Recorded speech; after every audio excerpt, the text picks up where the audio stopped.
get us started, we're 1 minute over.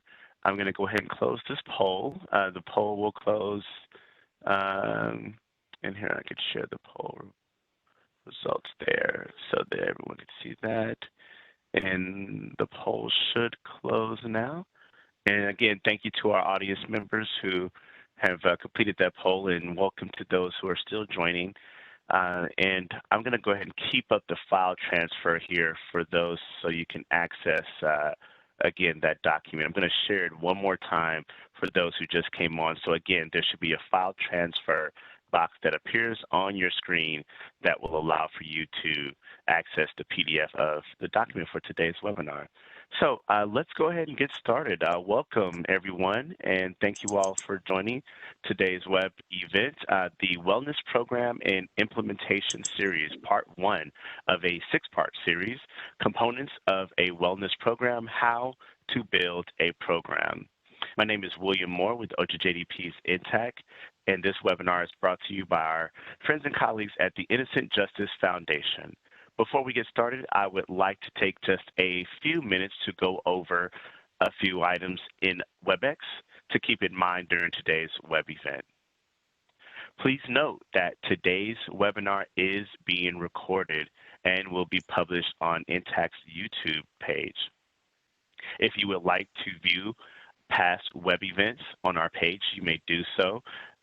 You can access supporting materials to any of the webinars that are on our YouTube page by contacting the OJJDP NTTAC Help Desk at this email address listed on this slide.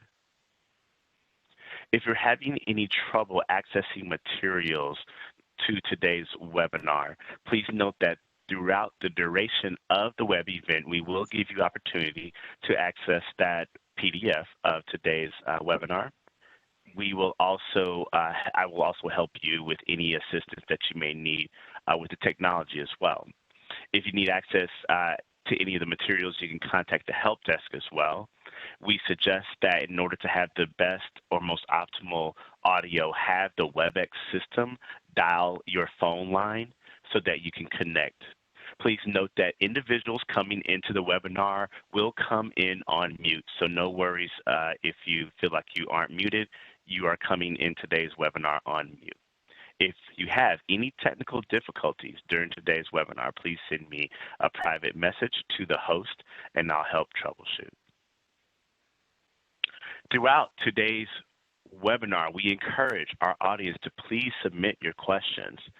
To do so, you will type your question in the chat box. Please make sure that when you are before you send your questions, go to the To panel and select either All Panelists or Everyone before you send your question. Again, you will go to the chat, you'll type your question about the content for today's web event. However, make sure you select either All Panelists or Everyone before you hit send.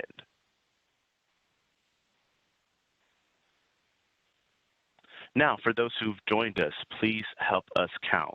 If you're viewing by yourself, there's no need to type anything at this time. However, if you're viewing in a group, meaning more than one individual is with you, please go to the chat window and type the total number of additional people in the room with you today.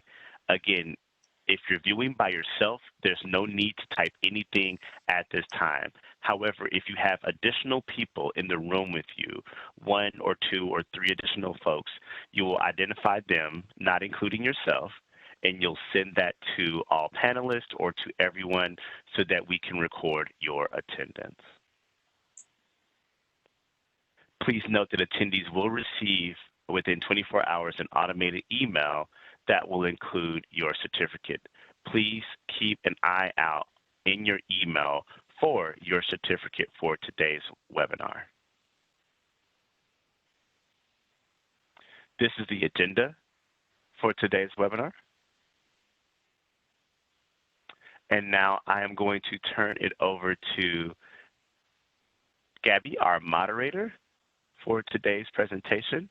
And Anthony, you have control of the presentation. Gabby, take it away.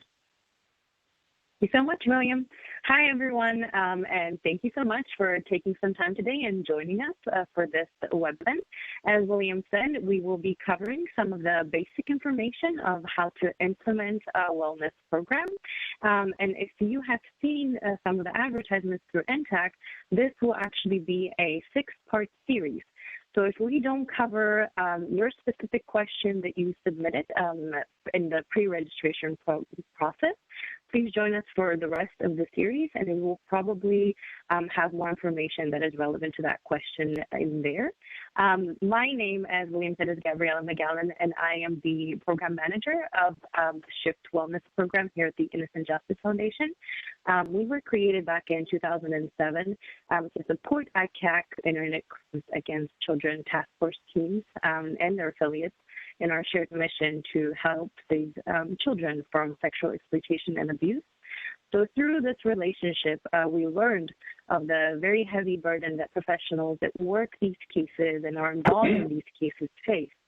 And we were also made aware by the commanders that they very often would lose their best and brightest people to attrition and to burnout.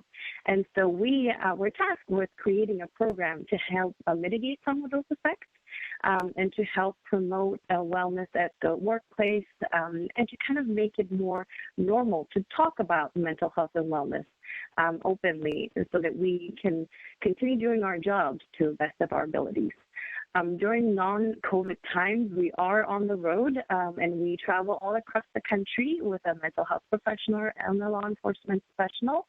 We're very much looking forward to becoming the norm again. But in the meantime, we're here thanks to NTTAC, and we can provide these trainings to you virtually. We also would like to say that I'm going to be keeping an eye on the chat. So if you have any questions throughout the presentation, then please put them in there and we'll address them at the very end, as well as if you would like to reach out to us and contact us with any training assistance, or if you need a training for your team, our emails will be at the end of the presentation as well, and I can also put those in the chat. We are funded by OJJDP, so there is a little disclaimer that you'll see on your screen, but we are open to be able to help with any affiliates and any ICAC task force members across the country. So without further ado, I will now hand it over to our absolute rock stars that I am so happy to be here with today. We have Anthony Mays, who is the commander of the New Mexico ICAC and Human Trafficking Unit. And we also have Carol Brusquet, who is his embedded mental health provider. So take it away. And again, I'll be in the chat, so just let me know if you have any questions. Thank you so much.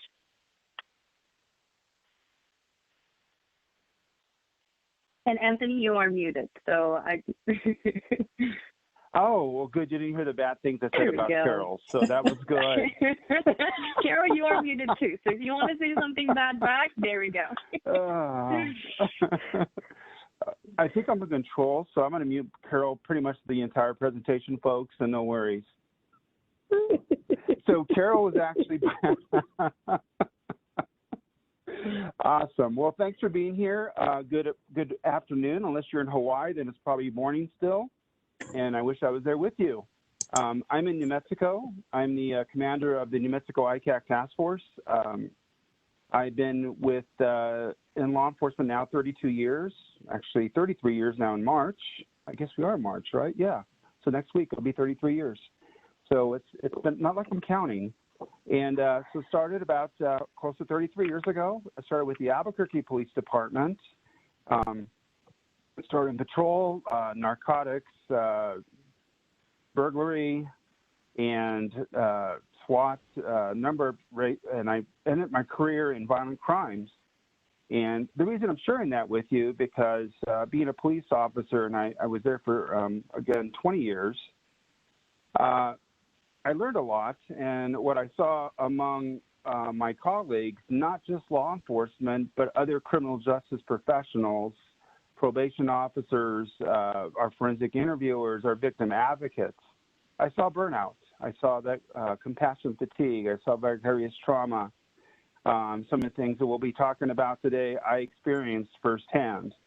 And specifically with my teams in violent crimes. And I noticed there was a turnover, and if it wasn't a turnover, I saw a lot of changes in their lives. The folks that worked with me directly, high divorce rate, alcoholism, and then even in some cases, I actually experienced a suicide. So it was a difficult time.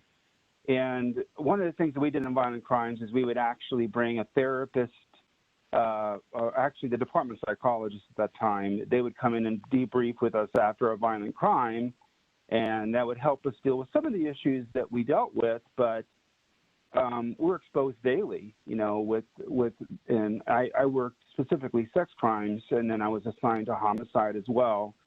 And so just wasn't really seeing a lot of help there. Some peer support, but it was a peer group that we actually established within the department, nothing really formal at the time. Thankfully, they've done something more since then. So when I retired, I went to work for the Attorney General, and when I went to work for the Attorney General, I started developing the Internet Crimes Against Children Task Force and here in New Mexico, and within about the first year and a half, I started seeing that again, the burnout, because of being exposed to child sexual abuse material, and then working with live victims, and the rescue and the things that we do. And again, I was seeing that among all criminal justice professionals. So I was in San Diego to victims, actually victim awareness, and it was a victim training that OBC had put on. And I remember Schiff came in and they were talking about how they wanted to start a program involving commanders. And they thought this is the thought process. They go, wow, this is a great idea. Wellness for criminal justice folks that are exposed, and they're helping those folks every day.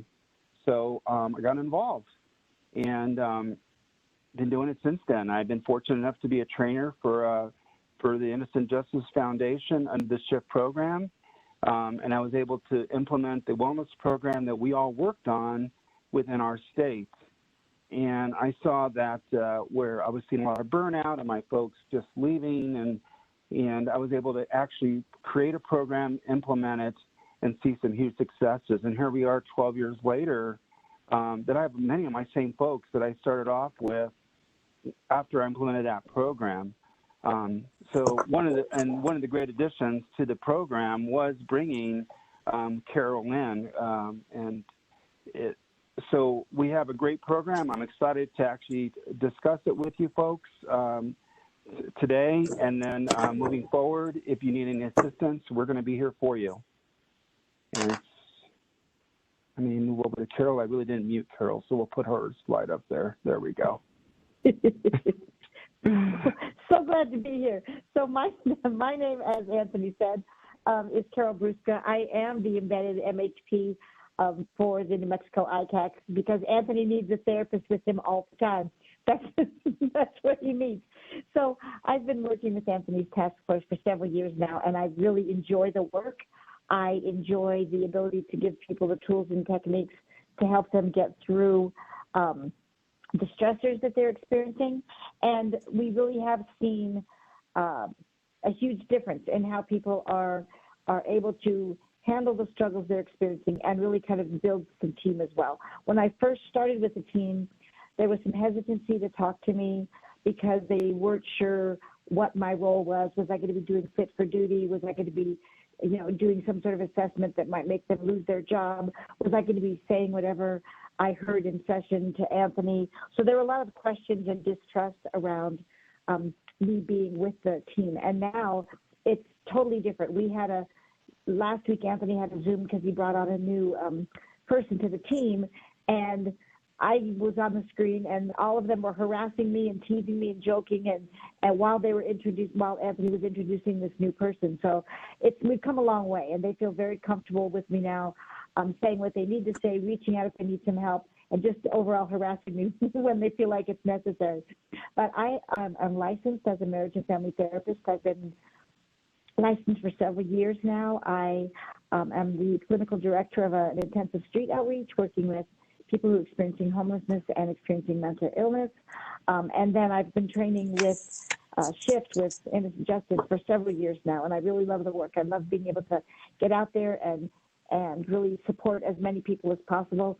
I've actually helped, when Innocent Justice was helping some particular ICACs start their programs, I was able to support those programs from the beginning, from the ground up, talking about some of the policies that Anthony and I have created, some of the how we've learned through the School of Hard Knocks, what works and what doesn't. So over this process, I've learned quite a bit, and hopefully we can share some of that information today and then ongoing as we go through these several presentations.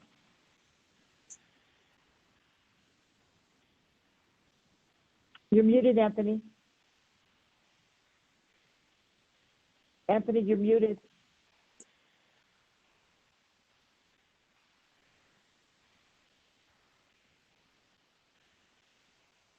Anthony, you're muted. Computer. There we go. You're not muted now. Yeah, I'm having problems with my computer. For some reason, my screen shrunk down.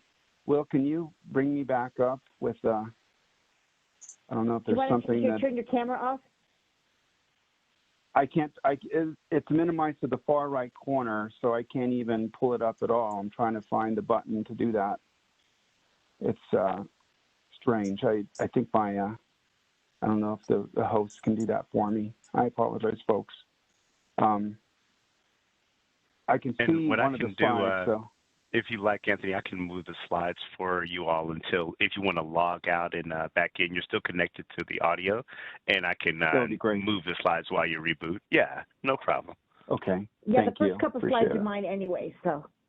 Okay, perfect. Thanks. Okay, so this whole series that we're doing, as Gabby mentioned, it's the Wellness Implementation Series. And the purpose of this series was to support the ICAC task force teams. That's been our mission and our focus since the beginning. It's to support the ICACs in whatever way we can. So that means supporting them and giving them suggestions and tools on what they can do for their own wellness, the wellness of the teams.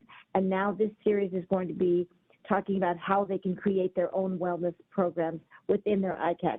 We see this as a necessary part of having an ICAC, because from our own task force, we can see the change in the situation when we had no mental health and then provider, and then now we do. And we can see across the country that those teams that have mental health providers do seem to be a little bit more successful with respect to keeping their ICAC task force mentally healthy. So that's the purpose of this implementation series. And we're going to start today with looking at the very first steps, and then we'll go through all along. So by the end, you will know how to choose a mental health provider, how to set up your mental health program. You'll know the steps. You'll know how to measure whether it's successful. So we'll get you from soup to nuts on how to get your own program going.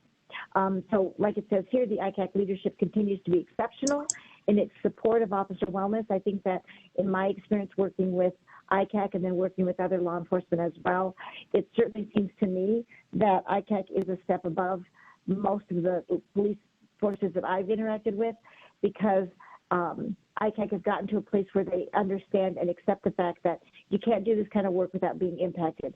And so as a consequence, wanting to make sure that the people that are working are doing the best they can and staying mentally healthy, recognizing that wellness is an absolute necessity for this. Go ahead, William.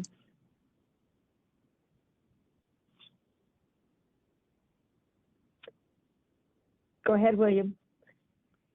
So the shift classes that we have across the country, and the webinars we're doing here, and then the webinars that we're doing in the, outside of NTTAC, they're created to support the ICAC teams and the affiliates.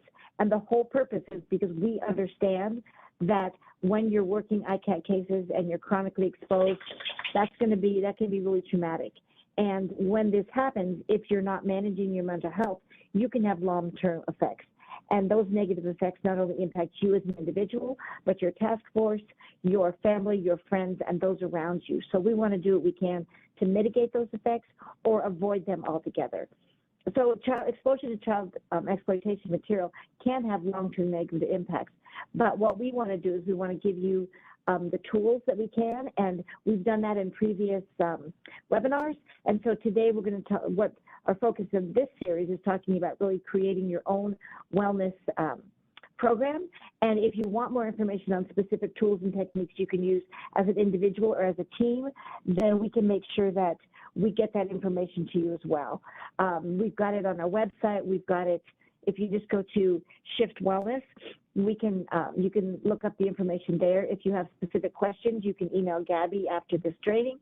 So there will be plenty of opportunities for you to get as much information as you absolutely need and want, probably even more so. So with that being said, let's go ahead, and hopefully Anthony has joined us back, but if not, we'll just continue. Okay, so our objectives today are we're going to understand why wellness programs are vital. So this has, like I said, this has been something that we recognized a long time ago, that having, with the intensity of the work and the nature of the work, it's important to make sure that there's someone there to support the team from a mental health perspective. And so we're going to talk about why wellness programs are vital.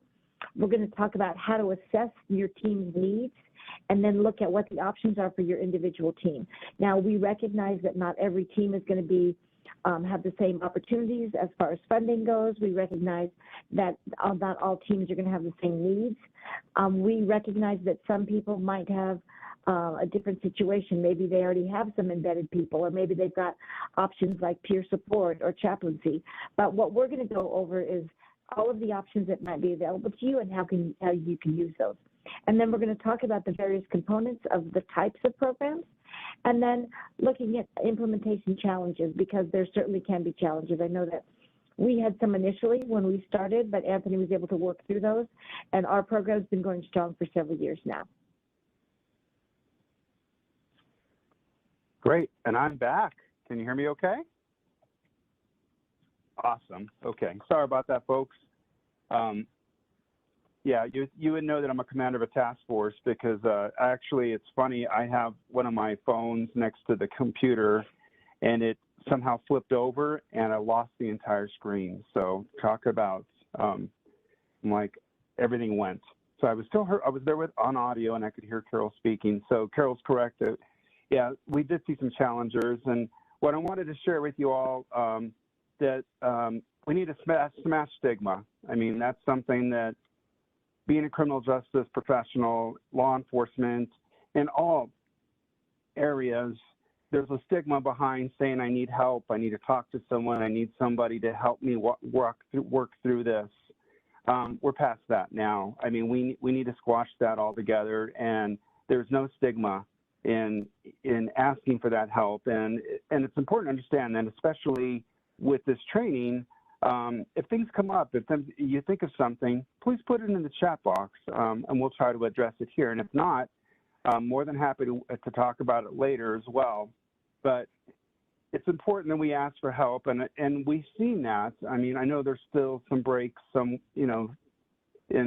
with some agencies, but I think we need to move past that, and it's okay to ask for help when you need it. Okay, so again, the importance of support. A wellness program provides added support. Okay, so and we can't always provide that support as management or even as just a team member. So having a wellness program in place does added support. A successful program can definitely increase an ICAC team morale and the effectiveness. And again, I know we have ICAC here because we are funded under an ICAC grant. But I want you to think about how this would apply to any of your teams. If you're a forensic interviewer or you work other types of cases, not just internet crimes against children. Programs can help decrease burnout and turnover. And again, as I shared with you, I did see a decrease in turnover. And initially, when I started the task force, there was turnover. I mean, I'm first to admit that there was turnover. And I felt, oh my gosh, I'm going to lose this because I'm starting to lose my folks again. And I saw that again with law enforcement when I was with the APD, And I said, but that has changed, having a wellness program in place. And then, of course, the programs can also benefit families and your support system, and bringing your families into this. And we're going to talk a little bit about this, about families and why it's important to have your family as part of your support system. And there's some things we talk to our families about, some things we don't. But when it comes to wellness and getting that support, we don't have to get into the details, just knowing that they understand you're going through something and they can support you. And I believe I have control now, so great. All yours, Carol. So yes, Anthony does have control. Woohoo!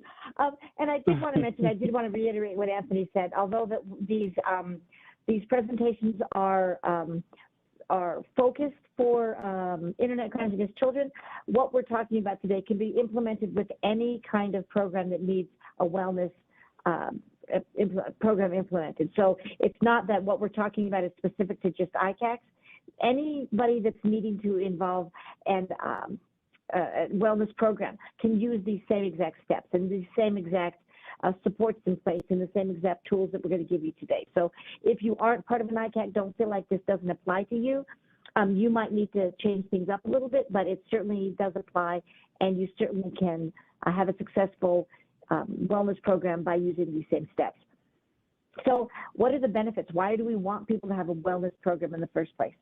You know, honestly, it's when we were thinking about this, when I've been helping other ICACs across the country, and when Anthony and I have been working on ours, there were some things that we wanted to make sure that happened because they were necessary. And so these are the things that we really felt were necessary. We wanted to make sure that there was a decrease in stress to the personnel. Well, we know that obviously if there's just doing the work is stressful enough, just doing any kind of law enforcement work right now is stressful enough, doing any kind of work where you're in a highly intense situation, that's stressful enough. So if we can have a wellness program that will help decrease the stress, other stresses, then that's a way to support our staff.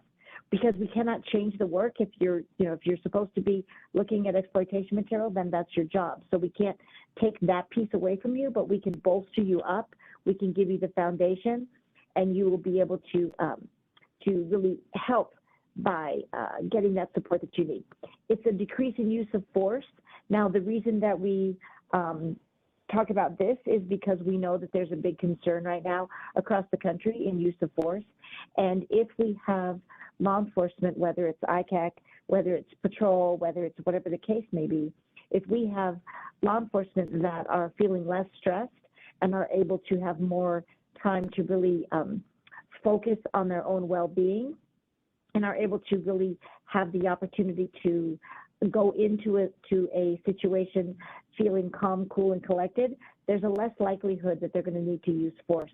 Because, not saying that it's not going to happen, but at least it might give them that little window of opportunity to really think about what decisions that they're making and make the decision that they want to make that will help support the situation, but that will not end up in use of force. Now, obviously, again, there's going to be situations where use of force is not an option. It has to happen. But if we can give folks the skills necessary and to help them work through that, either before or afterwards, this will be beneficial. And then we want to decrease the incidence of suicide. So we, like Anthony said, he was talking about a suicide that happened, that he experienced. And I know since I've been doing this work, not in our own ICAC, but across the law enforcement that I know of here in Albuquerque and across the state, there have been suicides. And when someone gets to that place of feeling suicide because they don't feel like they have any other outlet, they're feeling hopeless, they're feeling helpless, they don't see that this is a short-term solution or a long-term solution to a short-term problem, then that can result in suicide. And we want to do what we can to decrease that. And research shows that if somebody has a wellness program, that they've got the wellness resources they need, that they can easily access, then there's a chance that we can decrease the incidence of suicide. Increase in productivity, because obviously when we're feeling good, when we're feeling like we can get our work done, that we're not bogged down by stress, by by having all of these mental health concerns, we feel more productive. When our brain is feeling clear, not foggy, when we're feeling excited about going into work, it's going to increase our productivity. And then obviously, increasing retention of personnel. And we want to make sure that we keep the personnel, not just because it's easier for us, but because if someone wants to do this type of work, we want them to do it until they retire, if that's what they choose to do. We want them to be able to continue on this path for as long as they want. We also do consider, though, from a management perspective, that having personnel stick around is going to be good for the team because it keeps that flow going. It's good for the financial side because it costs a lot of money to hire and train somebody. So having the personnel stick around is going to be beneficial not only for that individual who wants to do the work, for the team of people that they're working with, but for the agency as well. Oops. See, it's hard to give me control again. Awesome. Okay. And there we go. All right. So, of course, the program we're talking about is how to build a program. So providing support to your ICAC members, and again, not just ICAC, but for the purpose of this slide is ICAC members to ensure the wellness and stability. So one of the ways that I started doing when I started developing the program is to ensure that my folks understood that this program is to help them their wellness and their stability, and that way they're successful within the workplace, and it helps them at home. One of the things that I cannot stress that your teams need to understand that when you're building a wellness program, it's not a fitness for duty, okay? And that's something that comes to mind. You know, that was probably my biggest pushback when I was meeting with my federal partners specifically, that they were like, well, you know, there's issues with our folks meeting with a therapist and talking to someone outside the agency, you know, and then some of the actual affiliates or team members would say, you know, is this fitness for duty? You know, what if I say something, am I going to get pulled?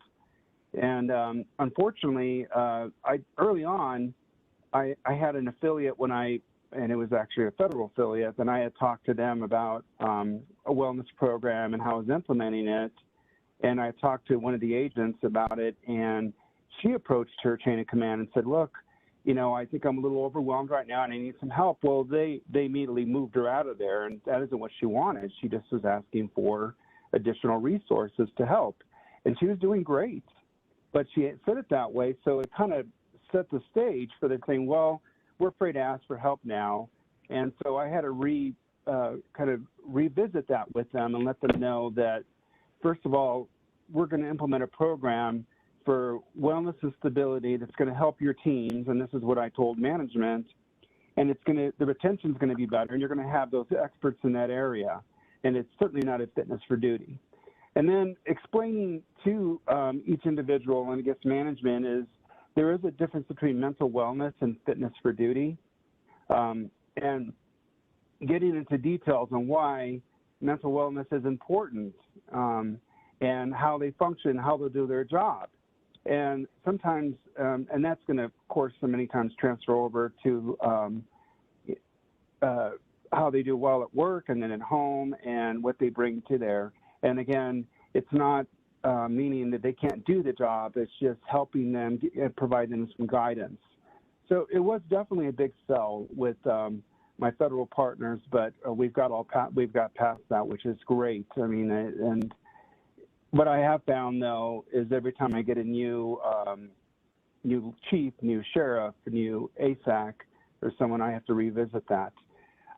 Providing access to mental health professionals.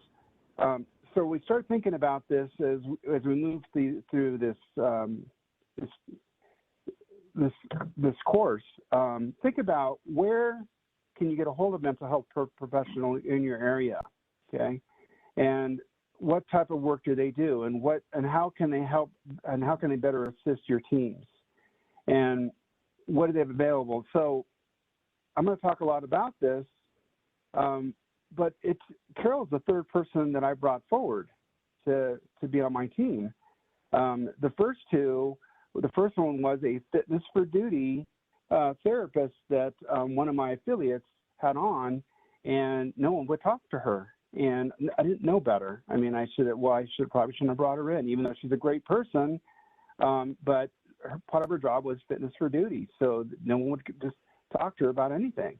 And then I had the second person I brought in was actually one of our trainers that actually was just like one of the guys is out. He'd go shoot with them, he'd do things with them, and again, not a whole lot of folks would talk to him. So when I met Carol, just bringing her in, and it took me some time to find the right person. I met Carol, and I found out she's an amazing person because I saw what she was doing within the university we were both teaching at, and the program that she was overseeing. And I said, this is the right fit. So that's something we need to think about, and we'll talk more about that. But it's where do I find that mental health professional?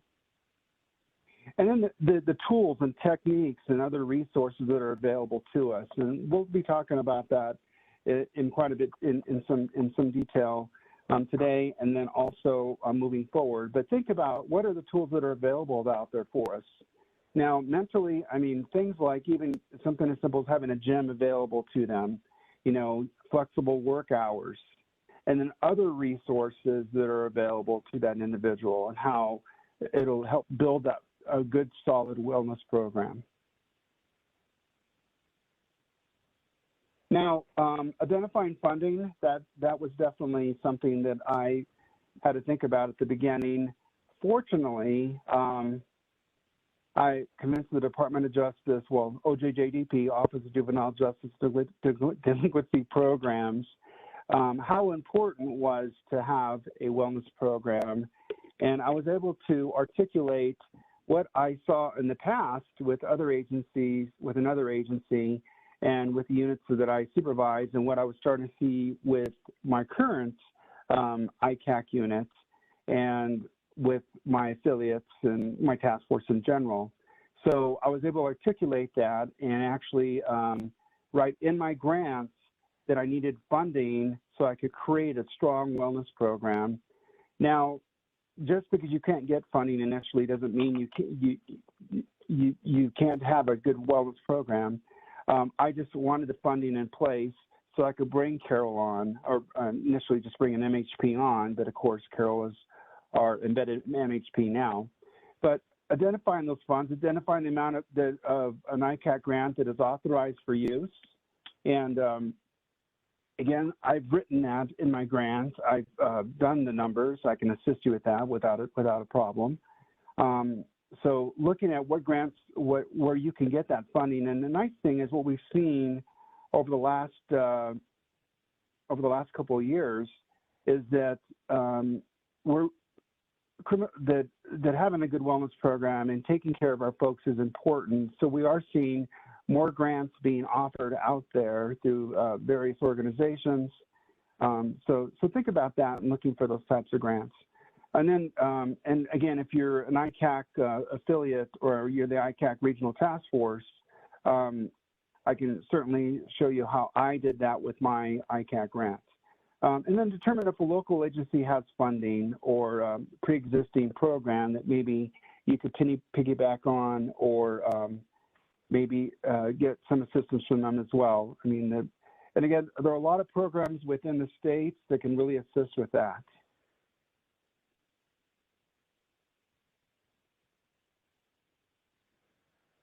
And then you're going to determine who will receive the program. So when you say a grant holder or part of the team, so he is part of that program. Who's going to get that? So I gave you some examples. So my task force consists of 90 agencies, and all 90 affiliates, and some are affiliates members, so it depends. Some have MOUs with our agency. But they all have access to the wellness program. They've all been part of that. They get information on it. They know Carol's available. They know she's there to support them. And then again, with our wellness program, we took it a step further. Besides working directly with the affiliates and each member directly, each affiliate agency, and then the members directly, and with the new members that come in, creating a family, spouse, and partner support system, and talking about that. So we took it a step further. So just working with the individuals that are working these cases that are assigned to these types of investigations, but also working with family members because so they're there to support them and understanding what they do. So quite honestly, for the longest time, I wouldn't share my daily job with my wife or my children. You know, it's just something that I didn't want them to be exposed to, and so many of us are like that. Many of us will go home and we won't say anything about what we actually do. So that's an important component of the wellness program, is so that our family or our partners really understand what we're seeing every day, what we're being exposed to.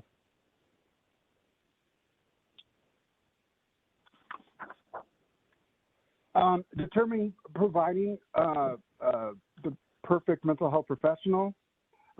So again, I talked a little about looking for the right person. And again, Carol is my third person and probably my last person ever because everybody loves her and she's just one of the team members. A little worried about it because they kind of love her more than they love me now, it seems like. But you know, it's just determining the providers of choices for your team. So is a mental health professional the right person for your team? You know, is that someone that your team's going to be able to engage? Or think about, or is an EAP program. So sometimes, you know, calling someone in an EAP program, which is traditionally the way it's done, and talking to that individual about what you're experiencing, is that the best choice for your team?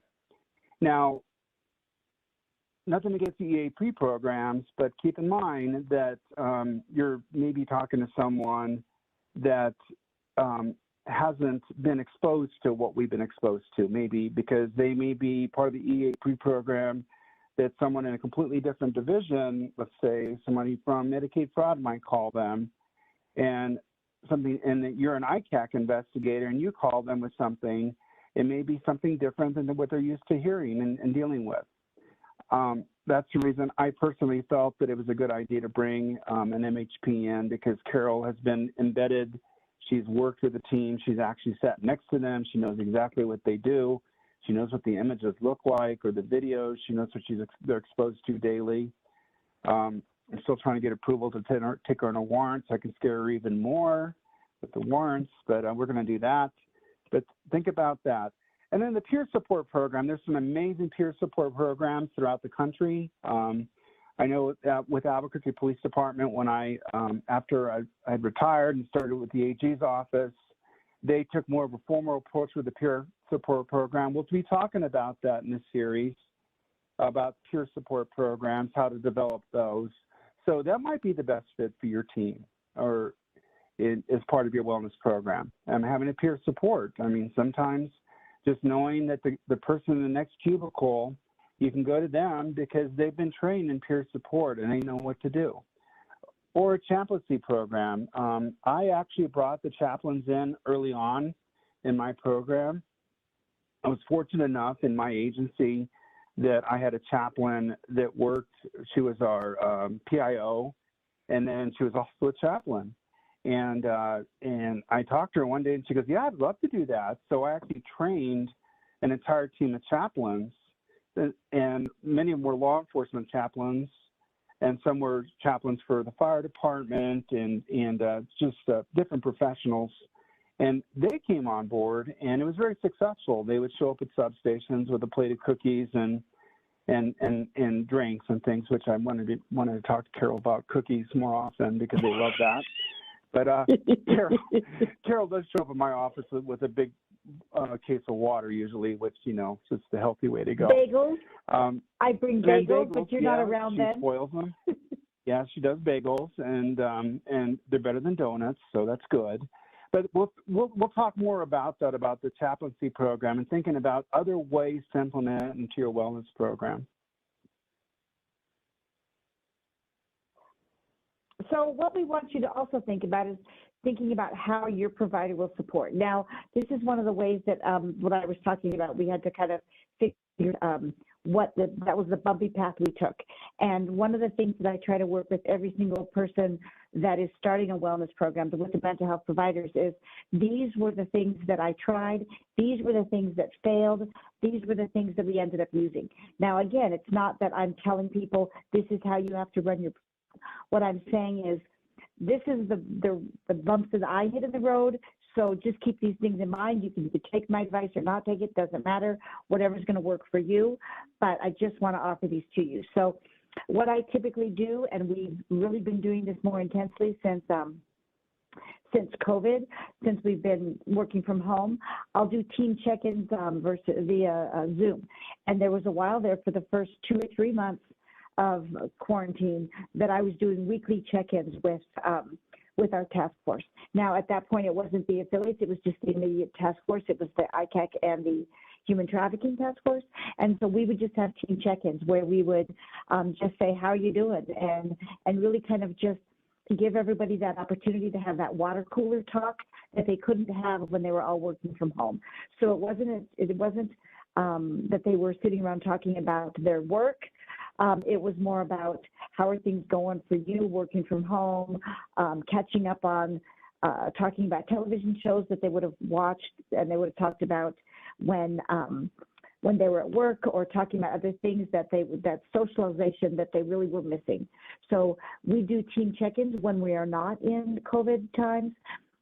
Because New Mexico is a fairly small state, I would try to go to each quarter of to the state throughout the year. So I would do quadrants of the state and make sure that everybody had a face-to-face with that task force, or several groups of task force coming together, the affiliates.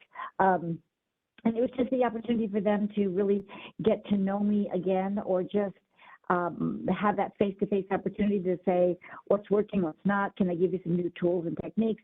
In the last year, I've learned such and such, so I want to share that with you.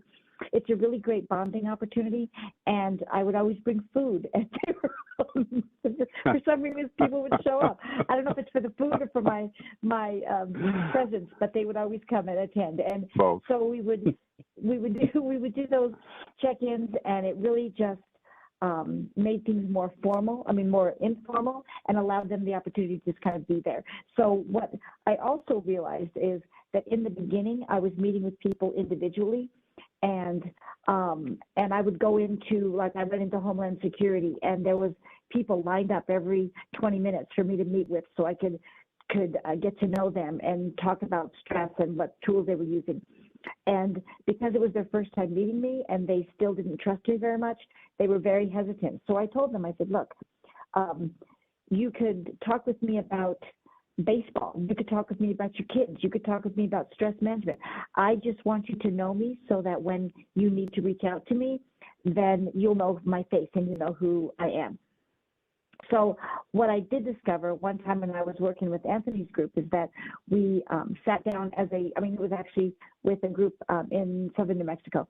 And we didn't have much time because they had some things they had to take care of. So I said, you guys mind if we just meet as a group? We decided we'd meet as a group instead of meeting individually. And that just opened up a whole new opportunity, because people felt more comfortable that that it wasn't so much them against me, but it was their whole team against me, until they got to know me, and then they knew we were all on the same team. But it gave them the opportunity to build support among themselves. And when one person said, this is what my experience is, somebody else felt comfortable to say, that's my experience too. So it built support among the team, and it allowed them to open up and know that after I was gone, they could still reach out to those other individuals, because they were all experiencing the same thing. So it was a great bonding opportunity. It was an opportunity for people to feel comfortable and safe to talk about what was going on. And it also helped them to know that after the fact, they could have that support built in. Now, private therapy and private insurance. I do take private insurance, but I'm not taking on any new clients right now. So what I do is, for our ICAC, Anthony and I have come up with a number, and it's if people need to see me more than 3 times in 6 months, then I would help find them a private therapist. that understands the population so that we can get them the support they need. The reason that I personally am limited to the number of sessions that I have is because, like Anthony said, we've got our individual task force, but then we've got all the affiliates, and there's no way that I could give unlimited therapy to everyone on the task force because there's just not enough time and there's not enough money. So we decided we would set a limit, and then I would refer out, and that seems to be working just fine. Hotline and social services, so those are things that could be available to anybody. You know, if you are considering getting a wellness program going, think about making sure that's a resource that they can have if they need that, just as something they can keep on the refrigerator, they can keep by their office, by their computer, just something to say, you know, here you go if you're feeling like you're struggling. And then self-help books. I honestly, when I'm meeting with folks, if there's something that they want to talk about that we don't have enough sessions or enough time, I will recommend a book. So oftentimes people want to know about communication, or they want to know how to strengthen their relationship with their spouse. I can always recommend books, or how to talk to their kids, or any other topic that I might, if I was doing long-term therapy, those topics that I might be doing long-term therapy around, then that's what I will do to really support them by saying, here's some opportunities for you to look at and take advantage of if you cannot have an embedded MHP like our task force has. I wanted to touch a little bit on something, and I was reading some of the chats too, and I'm so excited that you guys are going back and forth in the chats, and it's you know, we always learn something new from reading your chats as well. And we'll talk more about this through the series too, but one of the things that I have noticed, especially with ICAC, is that and I think it's law enforcement in general, we've never really talked about our feelings or what's bothering us, but it did help with those big group sessions, because they finally realized that, yeah, that person across from the table from me is experiencing the same thing too. They may have worked homicide before coming over to ICAC, and it doesn't mean that they're not feeling anything different than I'm feeling that went from white collar, or not personally, but white collar to ICAC, because they're still experiencing the child sexual abuse material and how it's affecting them. And so being a specialized group, we noticed that they're more open to talking about it. And I've seen that with some of the teams throughout the state, that they are now depending on each other more, and they're checking in with each other more, which is nice to see. They almost built their own little peer support groups within the teams because of Carol meeting with them. So it's been definitely helpful. And then I've had a couple of them tell me that they have found some great self-help books, and Carol's right. I mean, there's some amazing books out there that can really help them with the direction they need to go. And they've been able to share that with other teammates too. So it's seen a lot of success with this. So what will support look like? Go ahead. Go ahead, Anthony. Do you want to jump in first? No, no, go ahead, Carol. Sorry. Okay, so what will support look like? So our program doesn't really have a program coordinator, our specific program, because it's not large enough to really need that. So Anthony kind of coordinates the program by telling me, could you go talk to this group, or could you go do this? So it's not like a full-time position. He just has the heartbeat of the team and of the affiliates, and he knows what goes on. So if there's a particular incident that he hears about in a different part of the state that I don't know about, he'll let me know. So as far as that goes, his job as coordinator is much more, hey, can you go check in on this group or this individual? The MHP, that would be, you know, my role with our group, and so that's me being able to support the team in whatever that looks like. So again, maybe I'm just talking with them about increasing their communication. Maybe I'm talking with them about how do they set aside time for date night. Maybe I'm talking to the folks about things such as how do you manage work-life balance. Maybe I'm talking to them about different topics for self-compassion and self-care. So all of those different things that I can reach out to them and talk with them about just to help their wellness. And our attitude with respect to who gets to see me is if it relates to work, then it's people can see me. And there's very few things that don't relate to work. If work is stressing you out, then it's appropriate for you to talk to me. If your kids are having struggles and that's impacting your ability to get your job done, that's going to be something you could talk to me about. If there's situations like COVID that are causing stresses within your family or within your own personal life, that relates, and so you could talk to me about it. So we have a pretty broad definition of what the limits are to talking to me or that people can come to me for, because we figure that there's, if somebody is being impacted, it doesn't have to be necessarily an exploitation image that got them to the place where they need support. It could be something else. And whatever the case is, we want to make sure our staff has what they need to be able to continue to do that work. And then coworkers, maybe if we can get the buy-in from the coworkers, which we have now, it's going to help the whole program. So if we've got somebody who really wants to use the program, but the coworkers are saying, no, don't go see her, she doesn't know what she's doing, or she's going to tell Anthony, or talking negatively about the program, then there's going to be less likelihood that people are going to want to see me.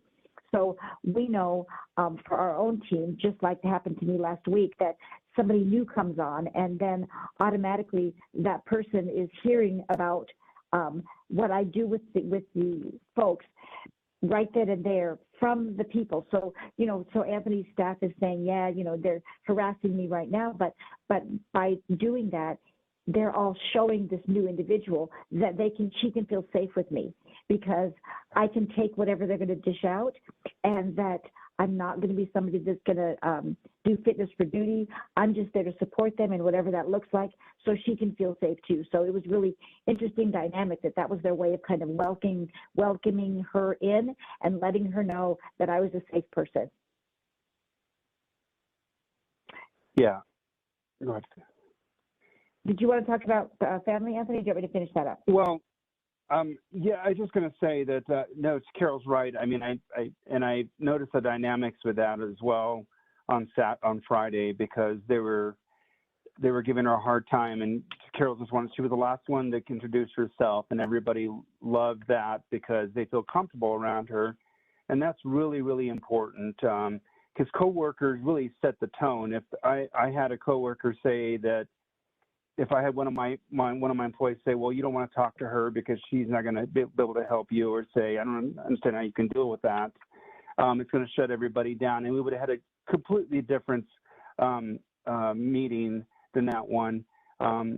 So I love that. I mean, I know I felt good Friday I knew it's a success because I saw the way they interact with Carol.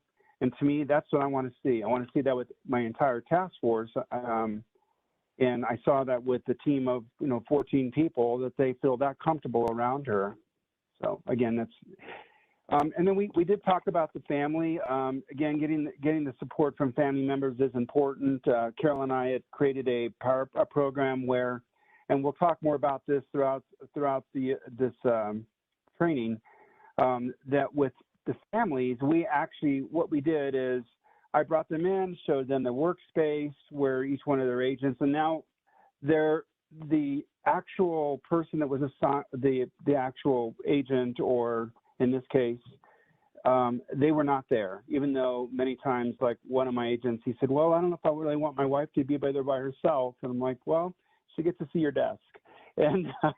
But others, so we brought them in, they got a chance to see the workspace, they got a chance to see the lab, we talked a little bit about what they're exposed to, and then they spent time with Carol alone, and she got a chance to talk to them too. And it was a good time for that because I wasn't there either, so they were able to open up and feel they could trust Carol and talk to them about some of the things that they're experiencing at home, and then she could go back and work with the team as well. So it kind of just, it's almost like I think about how we do the wraparound approach around a victim, that we provide all these services. We're kind of doing that with our employees as well when we have a program like this. So we bring everyone in to help them with that problem, with anything that they may be experiencing.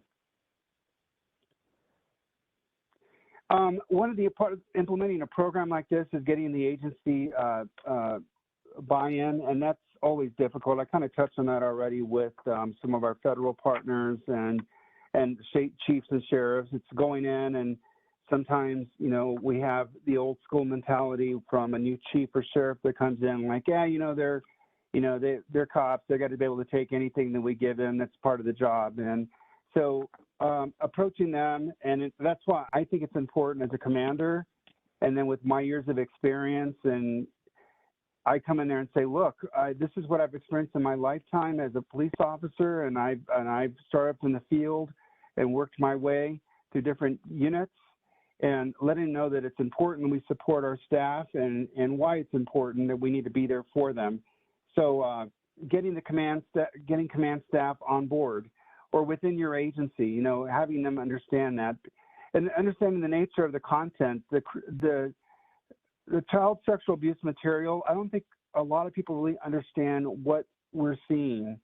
As you all know, we're pulling away from using the term child pornography. That's what we're saying, child sexual abuse material, because it's not just pornography. We know that. And so many times our upper command staff, they think of it as, it's just pornography, and then we attach the word child to it. So we've changed the way we look at that and what exactly they're looking at.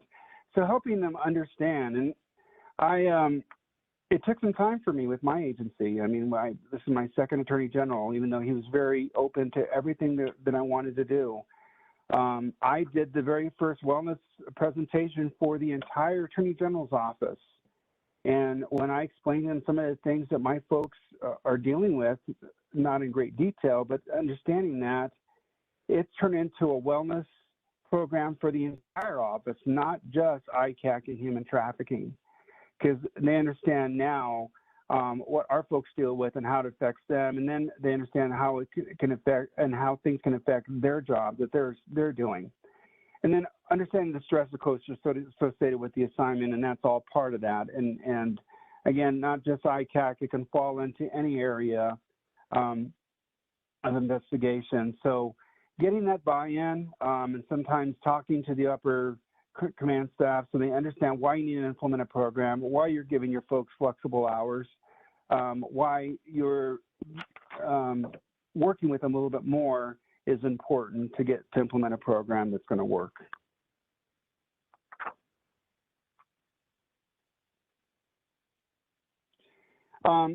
Again, cost of the program versus loss of employee. As a manager, I put those numbers together, and I actually presented that to the command staff, letting them know why I'm writing this into my grant. I've been fortunate, though, that they pretty much let me run the programs the way I feel they need to be run. But I've had to present that to chiefs and sheriffs and around the state. Look, you have a highly trained person. Even if they went through ICAC, the average investigator is going to go through at least anywhere from 6 to 12 months of training. The average forensic examiner is up to 18 months of training.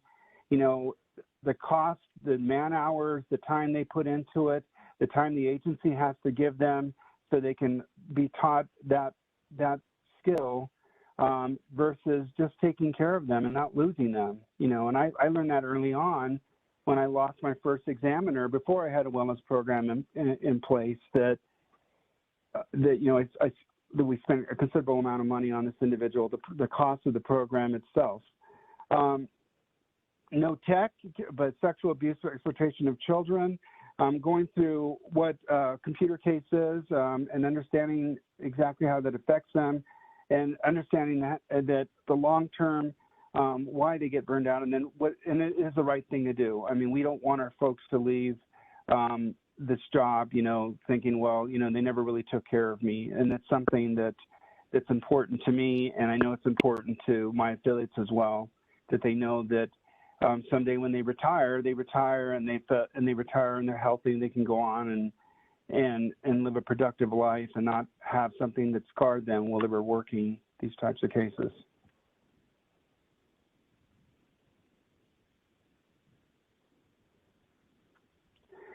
embracing ICAC concepts or practices by personnel. Again, there's shattering that stigma around mental health. And that was difficult at first, with law enforcement, and we got past that, though. I mean, when I share my story and some of the things that I've had to deal with in my career and how it affected me, and how the changes that I've seen and how it affected my brothers and sisters that I through the years, getting rid of that stigma and knowing it's okay to ask for help. So that's all part of that implementation. And then putting a face on vicarious trauma. Again, what we see, I talked about at the very beginning, but the burnout,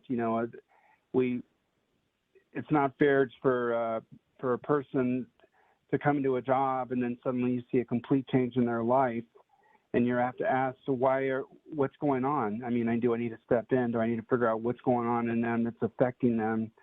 And then, again, it improves the quality of life for each individual, so they are healthier. So a healthier, mentally sound employee that is doing great at work and at home, so it's going to be productive, and that's what we want to see.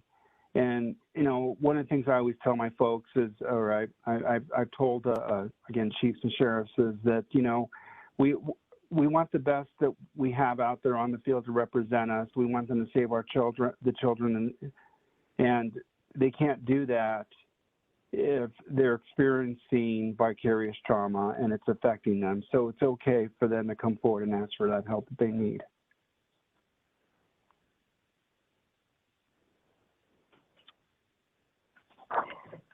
So I think that with respect to the implementation phase now, so how are we going to implement this? And then, is the program going to include families? Are we going to, like our program did, and we initially, like Anthony said, didn't start out with families, but we recognize that it's an extension of our ICAC employees, and so it's very necessary to include them.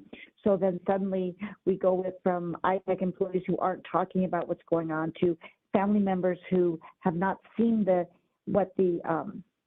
exploitation material that their spouses are witnessing, but they have an idea of how that's affecting them. So then that opens that dialogue for them to be able to say, wow, I can feel some compassion for you because it sounds like, the day that you had was really horrific, and I understand you're feeling sad, you're feeling mad, you're feeling frustrated. So having that support in place for the families really is another way to support and build that foundation. And then friends and neighbors and community. How do we make sure that as we are implementing this, do we need to let friends, neighbors, community know the impact that this work that's so important for the community? Do we let the community know the impact that this work has on the community and what they can do to support as well? So I think we need to really highlight the fact that this is difficult work and that it's so important. Without this work, there would be so many children that would be abused and exploited and harmed. So let's do what we can to make our ICAC employees feel supported from not only their family and friends, but from the whole community. So figuring out how you can do that. Do you want to talk about presenting to having a mental health provider present at a community meeting to talk about ICAC work and how the community can support those individuals? What do you want to have a neighborhood association meeting? Do you just want to reach out to the friends of the individuals doing the work and include them in with the families when we're talking about this is what their experience could feel like? So it can be, there's no limits on what you can do with respect to support. So if any of those things would work, that would be a way to really support the ICAC workers, to make them feel like what they're doing has value and that they as individuals have value as well. That's a good point, Carol. And I wanted just to throw something out there that I know many of us has heard that from someone in the community that, well, I don't understand how you can do this job, or gosh, I don't know how you deal with that. And that's why us stepping in and helping educate the community, it will help that ICAC employee or the person that's working these types of cases, that they'll be able to deal with it a little bit better. Education's everything. I found myself doing that last week at a university that I'm helping mentor some students, and I had the professor get on there and I explained to her what I do and what our team does here in the state, her comment was, "I can't believe how can you do that job?" And it took a lot for me to kind of just say, look, I mean, what we wanted to say, right? But then I said, well, she's just not educated on what we do. She may have an education, but she doesn't know what we do. You know, they know that law enforcement is, but there's a lot more to what we do besides, you know, putting somebody in jail and how it affects us long term. So it's important we educate our community, and that's a big part of the implementation. And so this next piece about implementation is making sure that that you have our information. So if you have any questions for us, making sure you have information for shifts, looking into your own EAPs to see that your staff has that information, and looking to see, you know, what kind of social services are available. So what's the number for the EAP in your area? What's the number for any social services? Maybe what's the suicide hotline? What's the crisis hotline? What are the other things that people might need to support them while you're in process of getting a mental health program? Is that chaplaincy, peer support? I know with our task force, I am the mental health provider, but Anthony also brought in some chaplains because some people prefer that type of interaction over mental health providers. So take a look at what your team might need, and in our future presentations, we're going to be kind of figuring out how to decide what your team needs, but taking that into consideration. What does our team need? How do we give that to them?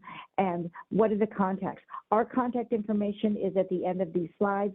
The contact information for SHIFT is available by, it should be at the end of these slides as well, or you could just look up the Innocent Justice Foundation to get the information from there, or SHIFT Wellness.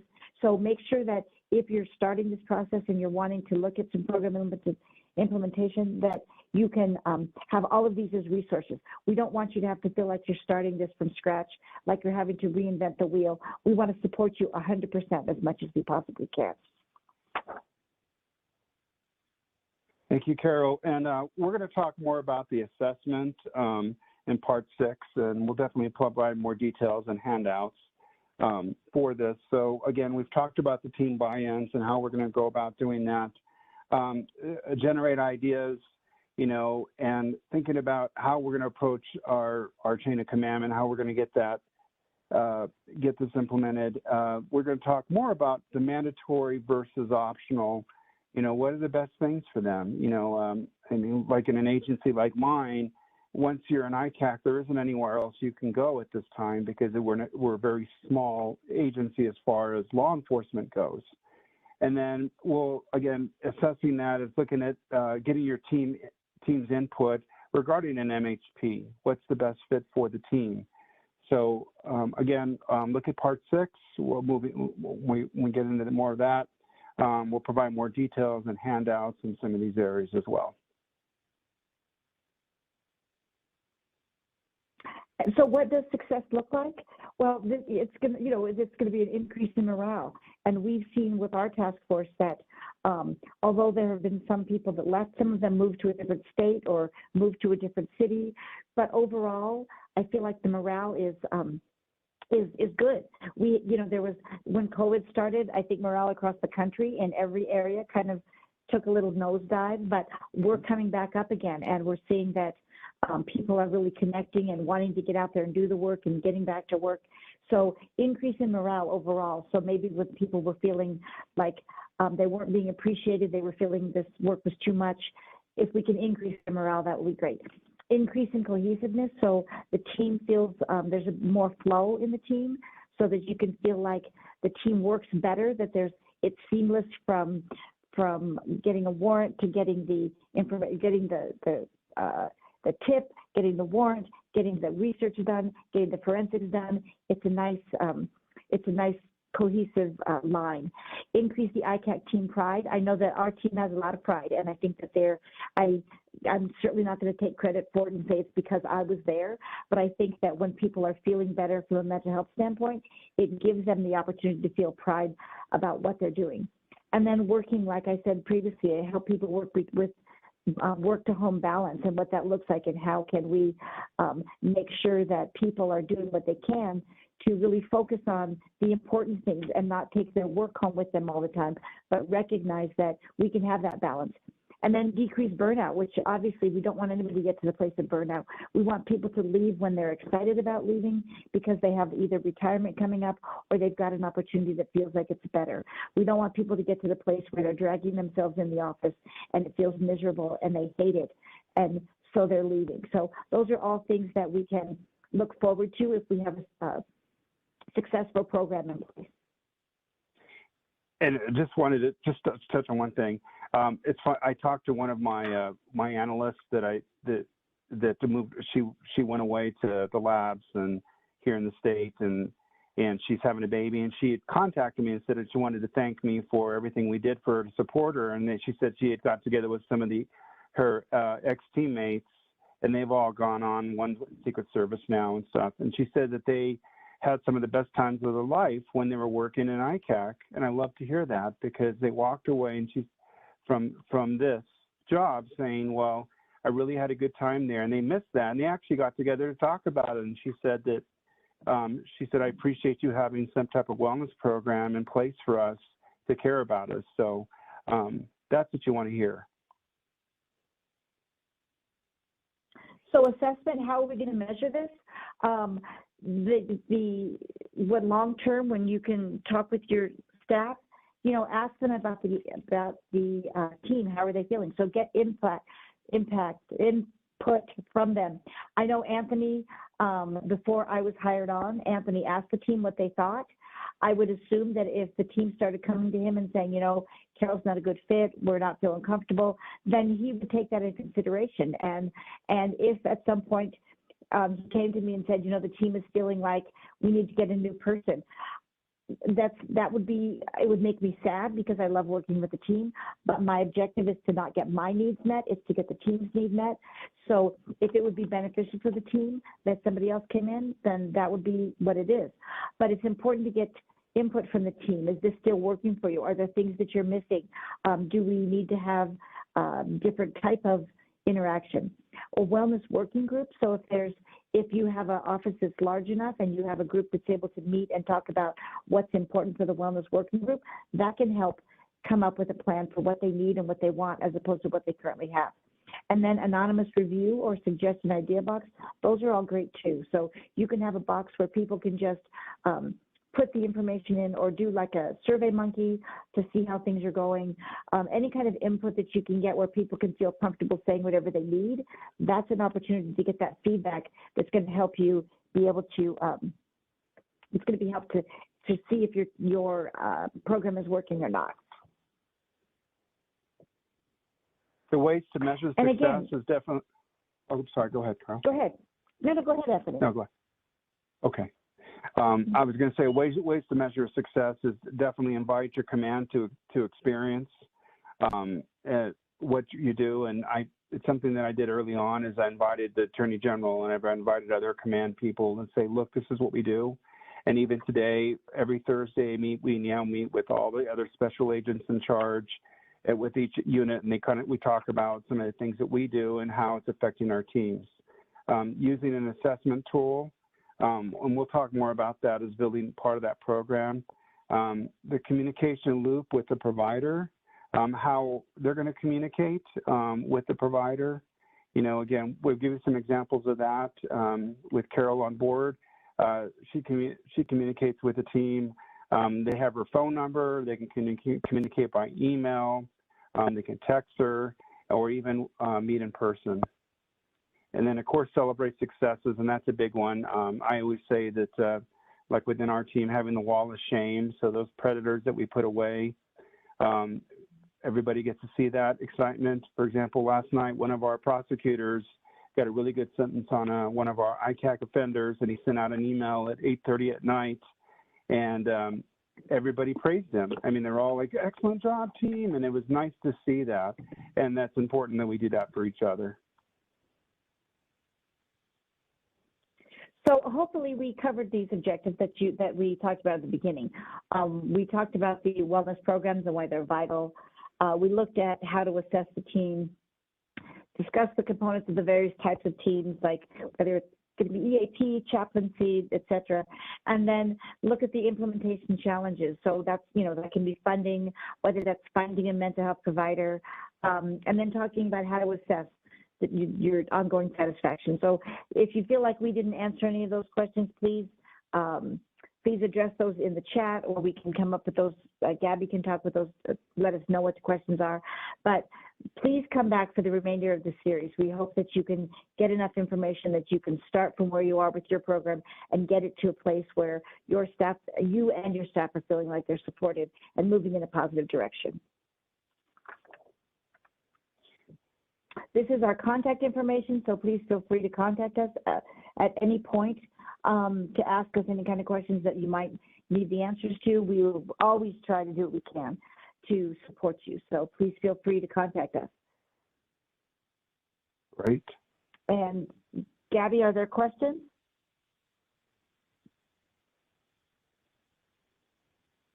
You know, Gabby said that her WebEx crashed, so she might not be able to,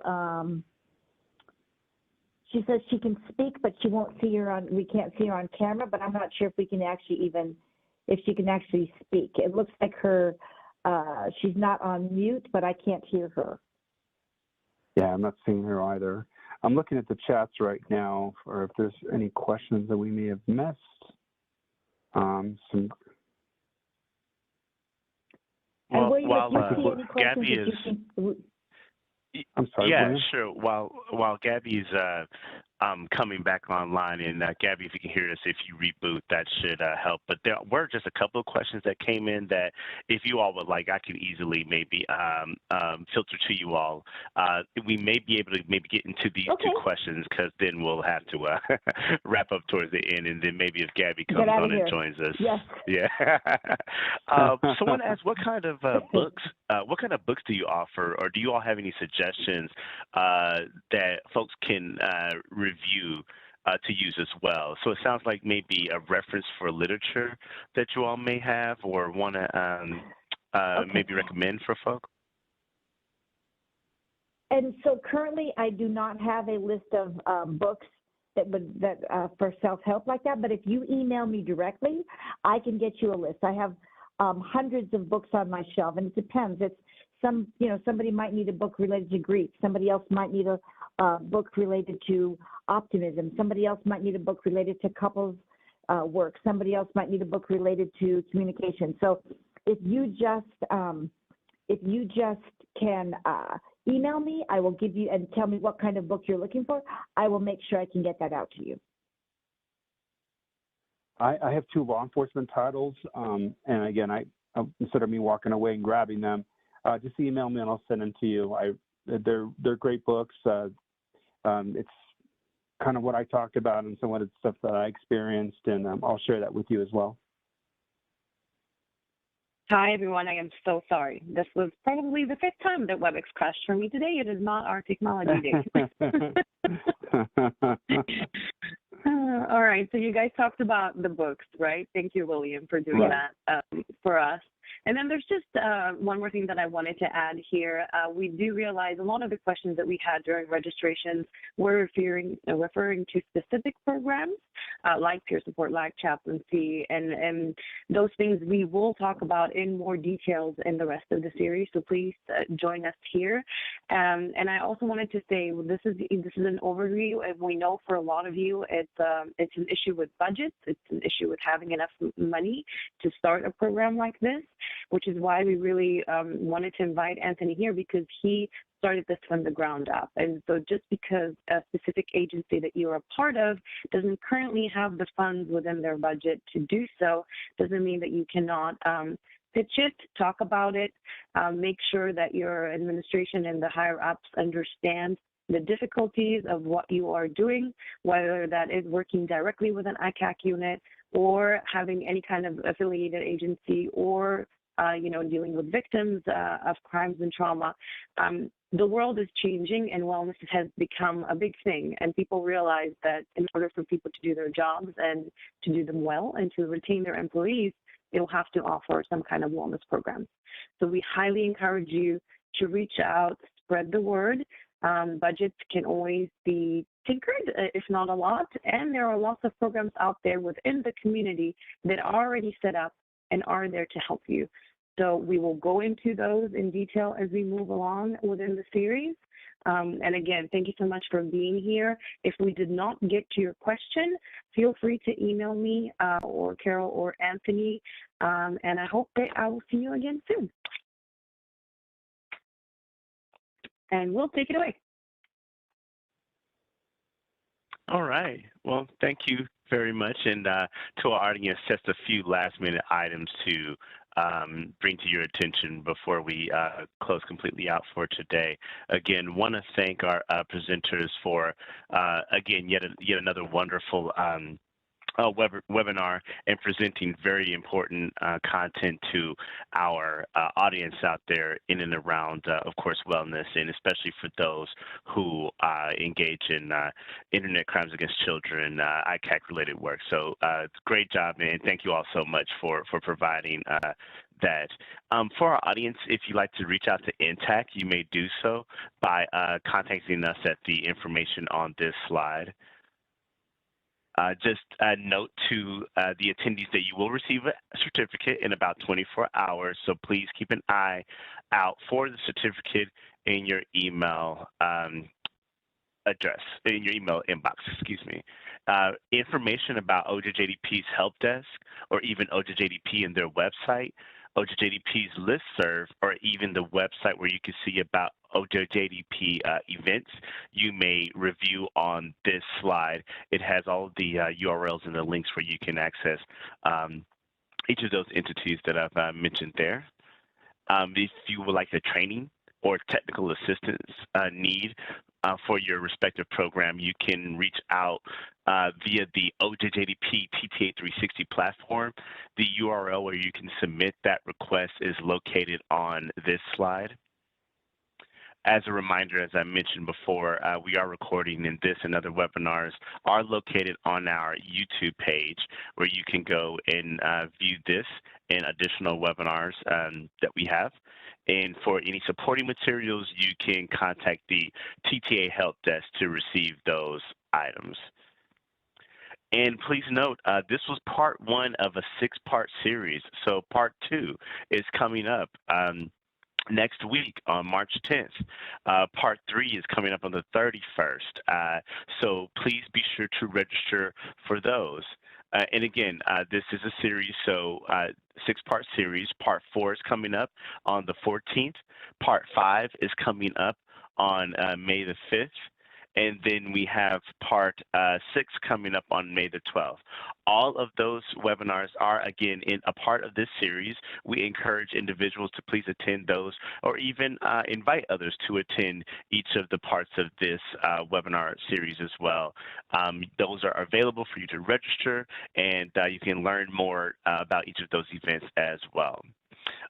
So that being said, our very last item that I'm going to do here is our very last poll question for the audience that we have left. And we basically want to know, how do you plan to apply the information that you learned in this webinar? So on your screen, you should see a poll that will pop up. Please note that this poll is multiple select, meaning that you have multiple options to choose from here. So please take a moment to select the items here of indicating how you plan to apply the information that you learned from today's webinar. That being said, I'll go ahead and say thank you to everyone. Have a wonderful and great afternoon. We thank you all for joining us today. And